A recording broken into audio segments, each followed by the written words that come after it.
এটা আমরা আমাদের রাজনীতির ক্ষেত্রে আমরা ব্যবহার করতে রাজি নই, অর্থনীতির ক্ষেত্রে আমরা ব্যবহার করতে রাজি নই। ঠিক কিনা বলেন?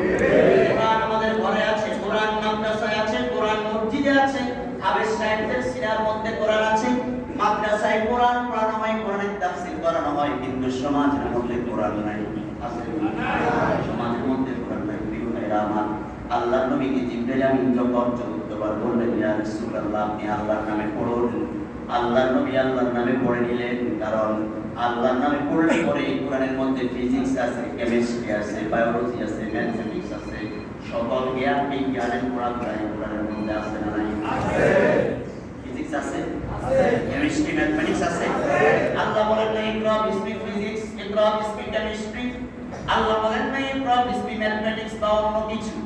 আল্লাহ বলেন ইকরা বিসমি রাব্বিকাল্লাযী খালাক। তার মানে মুসলমানদের শিক্ষা ব্যবস্থা আল্লাহ প্রদত্ত সর্বপ্রথম যে শিক্ষা ব্যবস্থা, ওই শিক্ষা ব্যবস্থার নাম হলো আল কোরআন এন্ড সায়েন্স।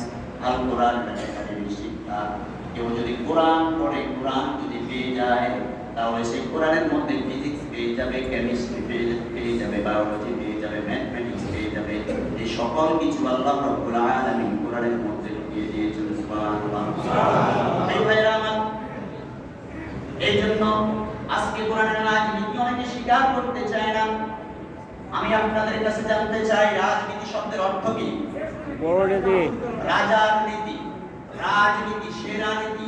নীতির রাজাকে বলে রাজনীতি, সেরা নীতিগুলোকে বলে রাজনীতি। নীতির রাজা, রাজনীতি মানে কি? নীতির রাজাকে বলে রাজনীতি। রাজহাঁস, হাঁসের রাজাকে বলে রাজহাঁস। রাজশহর, শহরের রাজাকে বলে রাজশহর। রাজরানী, রানীদের মধ্যে সেরা রানীকে বলে রাজরানী। ঠিক তেমনি ভাবে রাজনীতি, নীতির মধ্যে নীতির রাজাকে বলে রাজনীতি। আর নীতির মধ্যে সেরা নীতিগুলো আল্লাহ তাআলা কোরআনুল কারীমের মধ্যে দিয়েছেন। কোরআনের বাইরে মানব রচিত যে নীতি আছে সেগুলা রাজনীতি হতে পারে না।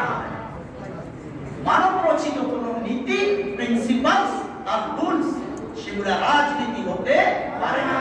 শুধুমাত্র কেবলমাত্র কোরআনের নীতিই হলো আসল রাজনীতি। কোরআনের মধ্যে শ্রেষ্ঠ নীতিগুলা আল্লাহ তাআলা সমাজনীতি, রাষ্ট্রনীতি, অর্থনীতি, এরকম ভাবে স্বরাষ্ট্রনীতি, সকল নীতি আল্লাহ তাআলা মা ফাররাতনা ফিল কিতাবি মিন শাই, এমন কোন দিক নাই যে দিক আল্লাহ তাআলা কোরআনুল কারীমের মধ্যে যেই ব্যাপারে আল্লাহ তাআলা নির্দেশনা দেন নাই। সুবহানাল্লাহ। তাহলে যারা বলে কোরআনের রাজনীতি নেই, ওরা সেকুলারে বিশ্বাসী। সেকুলার বুঝেননি? সেকুলার হচ্ছে ধর্মনিরপেক্ষ মতবাদ। এটা একটা কুফরি মতবাদ। এটা কি মতবাদ? Secularism is a system where religion is not allowed to play with political activities, not allowed with educational activities, not allowed with social activities. Secularism, ধর্মনিরপেক্ষ হলো এমন একটা মতবাদ, আজকে ৫৪ বছরের বাংলাদেশ ধর্মনিরপেক্ষ মতবাদ নিয়ে চলছে।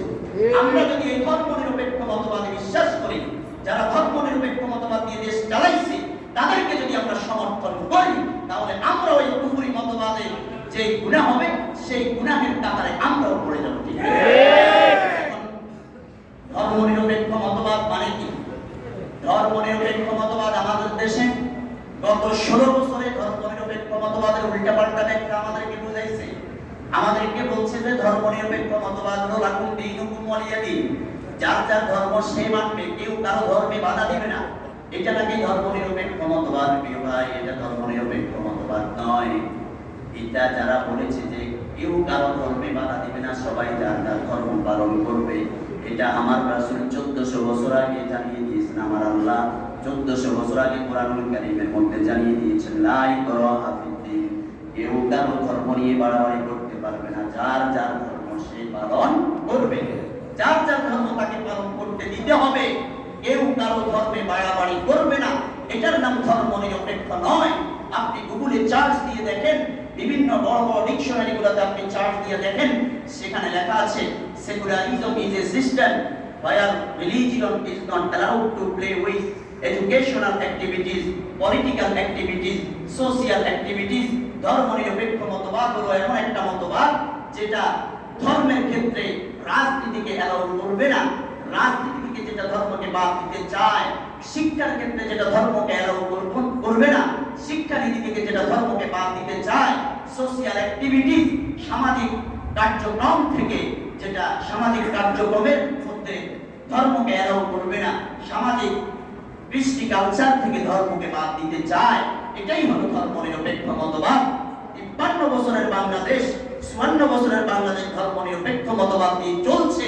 এখনো তারা ধর্মনিরপেক্ষ মতবাদ দিয়ে চালাতে চায়, কারণ ধর্মনিরপেক্ষ মতবাদ দিয়ে বাংলাদেশ চললে একই সাথে বড় বড় মদের বোতল খাওয়া যাবে, একই সাথে দুর্নীতি করা যাবে, একই সাথে এরকম ভাবে চাঁদাবাজি আর টেন্ডারবাজি করা যাবে, ঠিক কি না? এজন্য আমরা যখন এই কথাগুলো বলি, তখন আমরা ওদের চোখে হয়ে যাই রাজাকার, তখন আমরা ওদের চোখে হয়ে যাই মৌলবাদ, তখন আমরা ওদের চোখে হয়ে যাই জঙ্গিবাদ, ঠিক কিনা বলেন? প্রিয় ভাইরা আমার, তাহলে রাজনীতি কোরআনে আছে, অর্থনীতি কোরআনে আছে, সমাজনীতি কোরআনে আছে। কোরআনের যাকাত ভিত্তিক অর্থ